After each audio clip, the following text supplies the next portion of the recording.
आज अदालत में साबित हुई है। गवर्नर का जो नोटिफिकेशन है उसको सस्पेंड कर दिया गया है। कैबिनेट को और चौधरी परवेज़ इलाही साहब को अपने ओहदों के ऊपर जो है वो बहाल कर दिया गया है। और मैं ये समझता हूँ कि जो फैसला है उसकी हद तक तो बिल्कुल सही है। अंडरटेकिंग जो अदालत ने कही कि अगली तारीख तक हमें अंडरटेकिंग दे कि आप असम्बलियाँ डिज़ोल्व नहीं करेंगे, वो टेक्निकल इशू है। उसके ऊपर हमें असूली तौर के ऊपर तो हमसे अंडरटेकिंग नहीं बनती थी, क्योंकि देखें हो ये रहा है, मामला क्या है? मामला ये है कि गवर्नर स्पीकर को कह रहा है कि आप सेशन बुलाएं और चीफ मिनिस्टर उससे एतमाद का वोट लें। यहाँ पे स्पीकर साहब ने गवर्नर को कहा कि इजलास में नहीं बुला सकता, क्योंकि आपने जो मंजूर वट्टू केस है उसमें यह है कि आप कम से कम 10 दिन का वक्फा देंगे एतमाद के वोट के लिए, और दूसरा ये कि आपका सेशन जो है वो बहाल नहीं है। तो इन दोनों मामलात के ऊपर जो है वो इसलिए चूँकि एक पहले फैसला मौजूद है इसलिए मैं इजलास नहीं बुला सकता। स्पीकर ने जब इजलास नहीं बुलाया तो चीफ मिनिस्टर कैसे एतमाद का वोट लेता? तो जो ये ऐसे ही है कि जैसे वो छोटे बच्चे में जो वालदा जो है वो टीचर को मिली और उसने कहा कि ये अगर मेरा बच्चा कोई शरारत करे तो साथ वाले को थप्पड़ लगा दीजिएगा और वो बच्चा शरारत नहीं करेगा। यही जो है वो गवर्नर का और ये हुआ। फिर मैं आपको बताऊं कि 12:30-1 बजे तक जो चीफ सेक्रेटरी साहब हैं वो क्लियर थे कि ये नोटिफिकेशन नहीं हो सकता। उन्होंने एक लेटर लिखा गवर्नर को वापस, और चीफ सेक्रेटरी ने उसको कहा कि देखें ये लीगल ओपिनियन इस पे चाहिए। और बड़ा इंटरेस्टिंगली लीगल ओपिनियन जो रूल्स ऑफ बिजनेस में जब चाहिए होती है तो आप किससे लेते हैं? आप या लॉ मिनिस्ट्री से लेते हैं या एडवोकेट जनरल ऑफिस से लेते हैं। जो गवर्नर साहब हैं उन्होंने अपने वकला से एक लीगल ओपिनियन बनवाई और बनवा के चीफ सेक्रेटरी को भेज दी, और चीफ सेक्रेटरी साहब बेचारे पता नहीं अब तफसीलात आ जाएंगी, पाकिस्तान में कहाँ रुकती है तफसीलात। जिस तरीके से उनसे साइन कराए गए, उनको उनके ऑफिस में कहा जा रहा है कि बंद ही कर दिया गया, और चीफ सेक्रेटरी जो सूबे का सबसे बड़ा ब्यूरोक्रेट है उसके साथ ये सलूक किसने किया?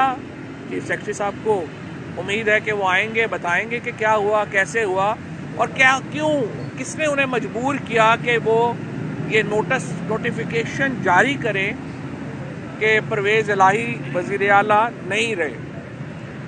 और बड़ी बदकिस्मती है पाकिस्तान में, आइन जो है वो कहीं पीछे रह गया है। माइट इज़ राइट, जंगल का कानून नाफिज है। लेट्स सी चीफ सेक्रेटरी साहब कितनी देर लगाते हैं आपको एतमाद में लेने में, बताने में कि उनसे ये नोटिफिकेशन किसने, कहाँ और कैसे साइन कराया। जहाँ तक गवर्नर साहब का ताल्लुक है, गवर्नर एक मिसकंडक्ट के मुर्तकिब हुए हैं। आज पंजाब असम्बली ने गवर्नर पंजाब के ख़िलाफ़ अपनी करारदाद भी मंजूर की है। स्पीकर साहब जो हैं वो सदर ममलिकत को लिख रहे हैं कि गवर्नर के ख़िलाफ़ मिसकंडक्ट की कार्रवाई शुरू की जाए। तहरीके इस्तेकाक गवर्नर और चीफ सेक्रेटरी के ख़िलाफ़ जो है वो आज पंजाब असम्बली ने उसको ले आए हैं। और कल से जो पूरा हाउस है, नेक्स्ट जो हमारी प्रोसीडिंग्स होंगी उसमें जो पूरा हाउस है पंजाब असम्बली का, वो प्रिविलेज कमेटी में, इस्तेहकाक कमेटी में कन्वर्ट किया जाएगा, और गवर्नर और चीफ सेक्रेटरी को पंजाब असम्बली में तलब करके पूछा जाएगा कि उन्हें ये गैर आइनी इक़दाम की जुर्रत कैसे हुई। वज़ीर आला को बनाना, उसको रिमूव करना सिर्फ मुंतखब नुमाइंदों का काम है। आर्टिकल 58(2)(b) को ज़िंदा नहीं किया जा सकता इस वक्त, जिस तरीके से गवर्नर ने ज़िंदा किया। और आज अदालत ने बिल्कुल दुरुस्त तौर के ऊपर ये फ़ैसला किया, और 58(2)(b) की जो ताकत गवर्नर ने गैर आइनी तौर के ऊपर इस्तेमाल की, उसको अदालत ने मुस्तरद किया। हमें जो अंडरटेकिंग दी है वो ये है कि अगली तारीख तक वो जो भी होगी हम असम्बली बर्खास्त नहीं करेंगे। हमने ये अंडरटेकिंग इसलिए दी है कि अदालत ये कह रही है कि अगर हम आपसे अंडरटेकिंग के बगैर ये कर देंगे, आप 1 घंटे बाद असम्बलियाँ डिज़ोल्व कर दें, तो यूँ लगेगा कि जैसे हम कोई कलूजन में हैं। ये एक टेक्निकल ग्राउंड है, अदालत ने ली है। मैं इससे एग्री नहीं करता, PTI इससे एग्री नहीं करती, लेकिन अदालत ने चूँकि कहा कि नहीं आप ये अंडरटेकिंग दे दें, तो हमने 1 तारीख के लिए इससे आगे की नहीं है।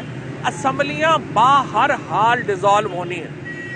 आप हफ्ता ले लें, आप 1.5 हफ्ता ले लें, लेकिन इससे आगे मामला नहीं जाना। असम्बलियाँ बर्खास्त होनी है, इलेक्शन मुल्क में होने हैं। अल्टीमेट फैसला पाकिस्तान के अवाम ने करना है। ये जिस तरीके से मंडियाँ लगाई जाने की कोशिश हो रही है, जरदारी साहब बैठे हुए हैं, फलाने पीसी में आके बैठ गए हैं, सिंध के मिनिस्टर पैसों के बैग उतार के यहाँ पे बैठ गए हैं, ये नहीं चलना। अब हम इंशाअल्लाह ताला ये जितने भी, चाहे 5 दिन है या 7 दिन है या 8 दिन है, ये केस चलेगा। हम पहले ही तैयार हैं वोट ऑफ कॉन्फिडेंस लेने के लिए। सिर्फ हमने ये कहा था कि इतना मौका हो कि जो हमारे MPAs मुल्क से बाहर हैं वो वापस आ जाएं, और हमें उम्मीद ये है कि हम अगली तारीख से पहले ही शायद अपने मेंबर्स पूरे करके तो हम ये वोट ऑफ कॉन्फिडेंस वाला जो शौक़ है गवर्नर का, ये भी पूरा कर देंगे। लेकिन आज जो ये बहाली हुई है, इससे ये साबित हुआ कि गवर्नर का जो नोटिफिकेशन था वो अनकॉन्स्टिट्यूशनल था, उसकी कोई हैसियत नहीं थी। और गवर्नर, एक गैर मुंतखब गवर्नर, सिलेक्टेड गवर्नर, एक मुंतखब वज़ीर आला को घर नहीं भेज सकते। सदर ममलिकत से ये मेरी दरख्वास्त है, स्पीकर के जो लेटर है उसके ऊपर फौरी कार्रवाई शुरू की जाए, गवर्नर को हटाने के इक़दाम किए जाएँ, और पंजाब असम्बली इस्तेहकाक के ऊपर, प्रिविलेज के ऊपर जो है वो इन दोनों से अपनी तहकीकात शुरू करे।